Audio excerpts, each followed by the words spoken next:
Pastor, o senhor concorda aí com o pastor Leandro? O senhor acha que tem perseguição mesmo? Estão inventando, estão exagerando, né? Dessa ideia de perseguição. Suas palavras iniciais, meu querido. Boa noite a todos, amados irmãos. Boa noite a todos. É com um privilégio que nós podemos retornar aqui ao programa United no Sofá e falar desse tema tão importante para a vida da igreja. Eu creio que o pastor Leandro ele resumiu bem toda essa questão envolvendo perseguição no nosso contexto atual e de como a perseguição ela pode ser percebida tanto dentro como fora da igreja.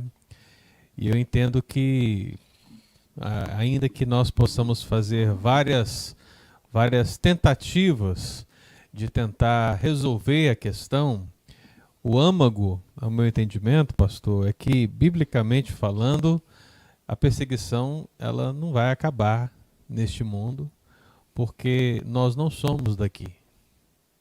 A essência do texto que o pastor Leandro chegou a mencionar, o viver piedosamente em Cristo Jesus, ele revela uma geração, ele revela um povo, ele revela um corpo, ele revela pessoas que verdadeiramente não são daqui, são do céu. A pátria delas é o céu.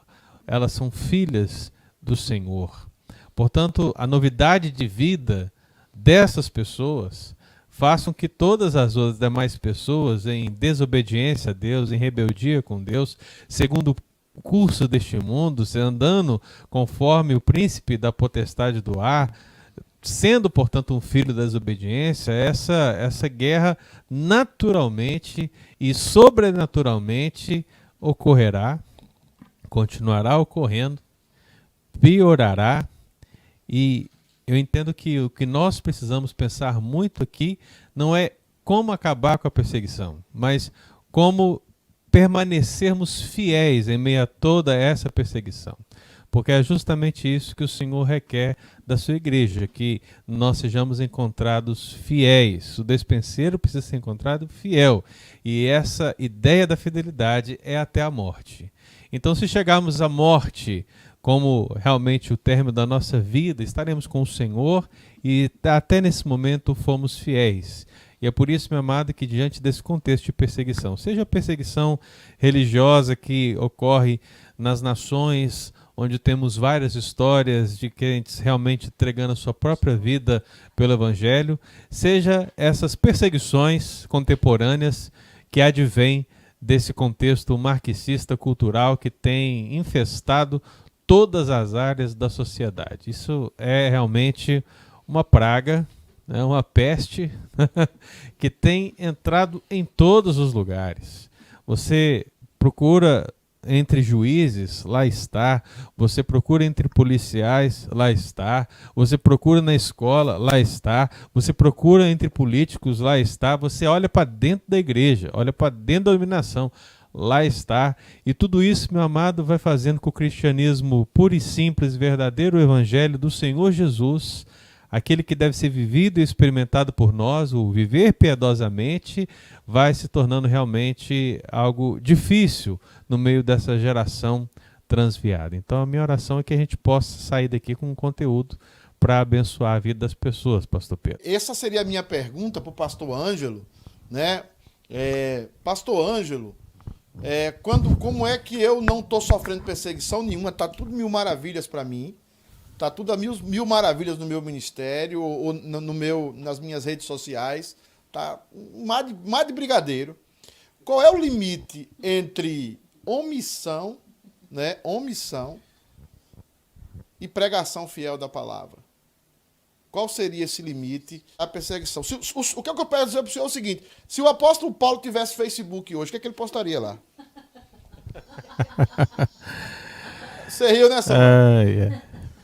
É difícil dizer o que Paulo faria, né? Mas se fôssemos pegar por Atos 28, que rememora os últimos momentos do ministério do apóstolo Paulo, uma palavra que eu acho que deve ser lembrada aqui seria a palavra intrepidez. Paulo no final do seu ministério, ainda com intrepidez, anunciava, pregava o evangelho do Senhor, mesmo de casa.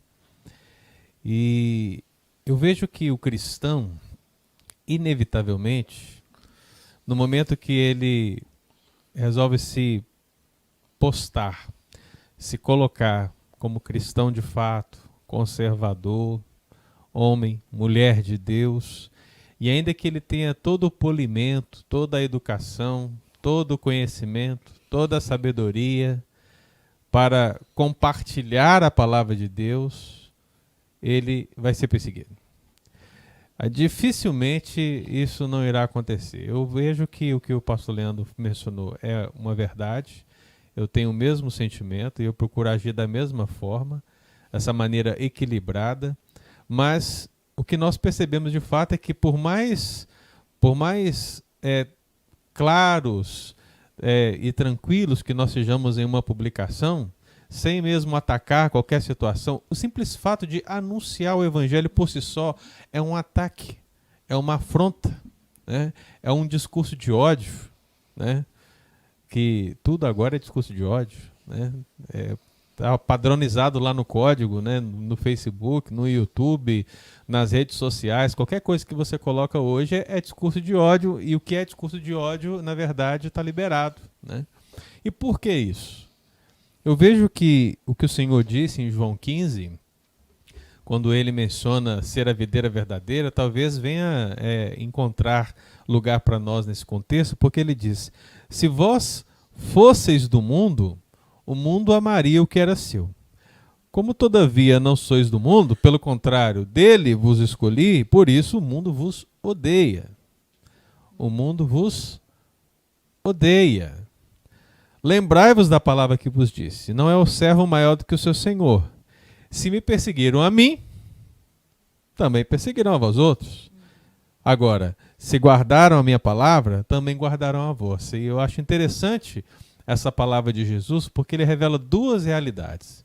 A primeira realidade da perseguição ferrenha, que assim como perseguiram ele, e notem que a palavra de Jesus muitas vezes, diante dos fariseus, diante dos saduceus, diante do povo, em muitos momentos, o Senhor viu as pessoas se maravilhando da sua doutrina.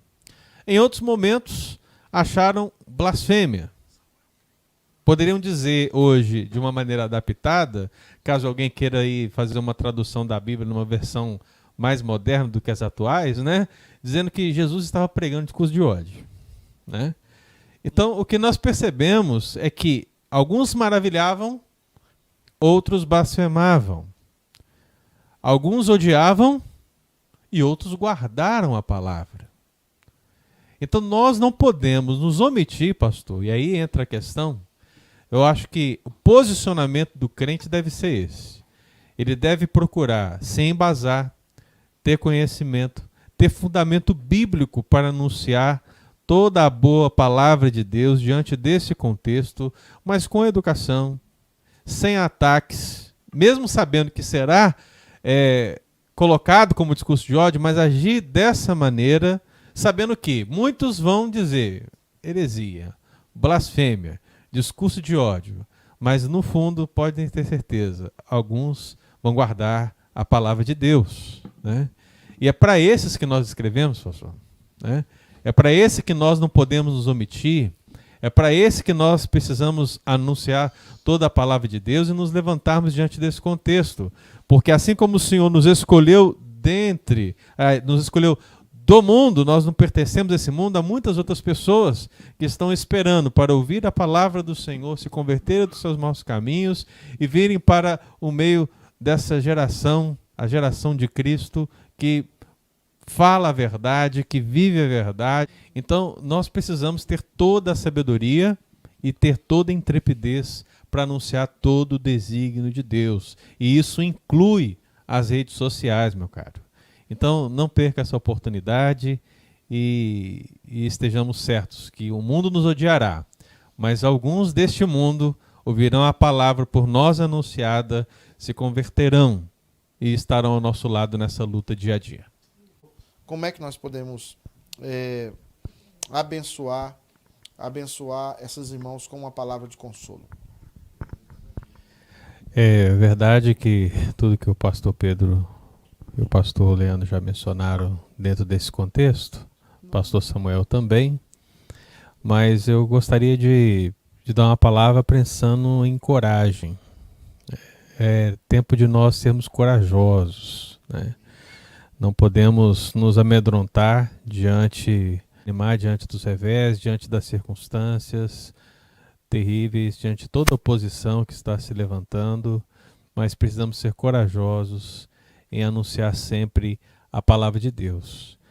E talvez valha a pena lembrar a palavra do apóstolo Paulo, quando ele começa a defender o seu ministério e falar aos cristãos de Corinto, na sua segunda carta, ele diz no capítulo 4 um resumo que pode ser bem aplicado a esse contexto de coragem diante de toda essa circunstância, porque ele diz: em tudo somos atribulados, porém não angustiados, perplexos, porém não desanimados, perseguidos, porém não desamparados, abatidos, porém não destruídos. Então, em última análise, pode vir toda perseguição, pode vir toda atribulação, toda perplexidade, todo abatimento, tudo pode se levantar. Mas uma coisa é certa, o Senhor Jesus, ele vai preservar a sua igreja.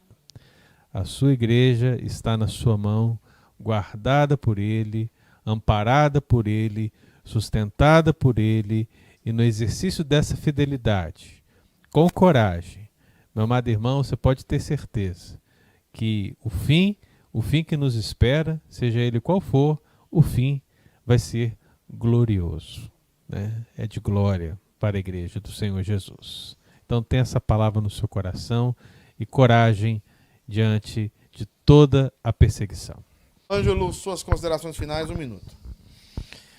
Eu só queria agradecer a Deus também pela oportunidade de estar aqui com os amados irmãos, de podermos todos trazer contribuições para que aquele que está nos ouvindo agora, ao vivo, e aqueles que ouvirão a live durante a semana e posteriormente, também possam ter um entendimento, possam criar o seu posicionamento frente a tudo isso.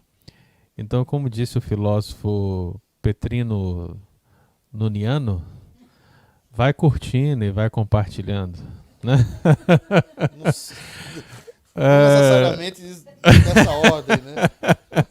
Mas é importante a gente exercitar um pouco agora, porque se você talvez tenha algum tipo de dificuldade de criar o seu próprio conteúdo, então compartilhe um conteúdo que você entende que vai abençoar a vida das pessoas, né? Então, é por isso que a CityQ United tem se esforçado, o Ministério, o nosso comitê de comunicação tem se esforçado para fazer todos esses programas diariamente, para que você tenha realmente um material disponível a fim de abençoar vidas, né? Então isso não é simplesmente um jargão de rede social, mas é realmente algo importante do ponto de vista da nossa missão e diante de toda essa perseguição que nós estamos sofrendo. Então que Deus te abençoe, né? Que tenhamos um ótimo domingo e uma ótima noite em nome de Jesus.